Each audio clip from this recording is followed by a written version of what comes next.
Saya Putra, mahasiswa Fakultas Hukum Universitas Nusa Tenggara, semester 10.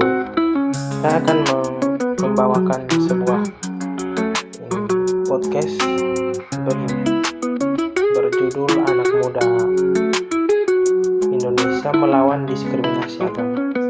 Oke, berikut saya akan menjelaskan dulu diskriminasi agama itu apa sih?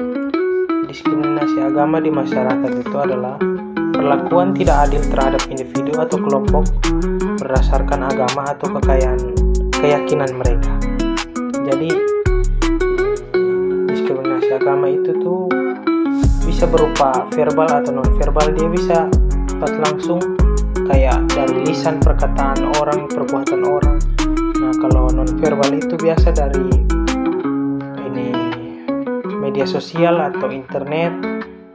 Berikut saya akan sebutkan bentuk-bentuk diskriminasi agama. Yang pertama itu pembatasan kegiatan keagamaan dan ibadah. Yang kedua, larangan membangun rumah ibadah. Contohnya itu kasus penolakan pembangunan gereja di Maranatha di Cilegon. Terus yang ketiga itu stigma sosial, kekerasan, dan pelarangan terhadap praktik keagamaan. Yang keempat, pembatasan hak-hak sipil. Jadi ada jemaat dari agama tertentu dilarang memakai ini itu, atau dilarang memakai fasilitas umum. Yang kelima, diskriminasi dalam penegakan hukum. Yang keenam, pembatasan akses ruang dan publik. Berikut adalah contoh-contohnya yang bisa saya sebutkan. Kemudian faktor penyebab diskriminasi agama itu, yang pertama adalah lemahnya pemahaman nilai-nilai yang dipegang oleh masyarakat. Yang kedua itu perbedaan pemahaman nilai-nilai yang dipegang oleh masyarakat. Yang ketiga, perbedaan latar belakang agama yang memegang prinsip dan nilai yang berbeda. Maraknya diskriminasi di Indonesia membuat konflik-konflik sosial sangat banyak.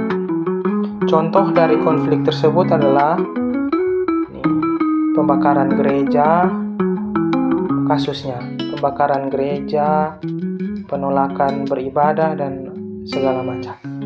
Baik, selanjutnya saya akan berbicara tentang dasar hukum dan pelanggaran HAM terkait diskriminasi agama ini. Dasar hukum yang mengatur kebebasan beragama dan melarang diskriminasi agama di Indonesia antara lain itu Undang-Undang Nomor 39 Tahun 1999 tentang hak asasi manusia. Pasal 22 menyatakan setiap orang bebas memeluk agama dan beribadah menurut agamanya. Pasal 55 menegaskan bahwa hak anak untuk beribadah sesuai agama dan tingkat intelektualitasnya. Yang kedua, peraturan pemerintah dan peraturan menteri terkait pendirian rumah ibadah yang mengatur tata cara dan perlindungan kebebasan beragama, meskipun sering terjadi pelanggaran di tingkat daerah. Yang ketiga itu UU Nomor 1/PNPS/1965 itu tentang pencegahan penodaan agama yang melarang diskriminasi berdasarkan kepercayaan dan nilai agama, namun juga mengandung pasal yang kerap digunakan untuk membatasi kelompok agama minoritas.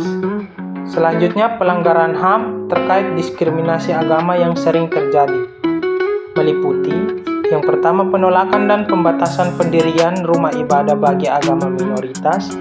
Yang kedua, pelanggaran atau penyegelan kegiatan ibadah. Yang ketiga, regulasi diskriminatif di tingkat daerah dan bertentangan dengan ketentuan nasional.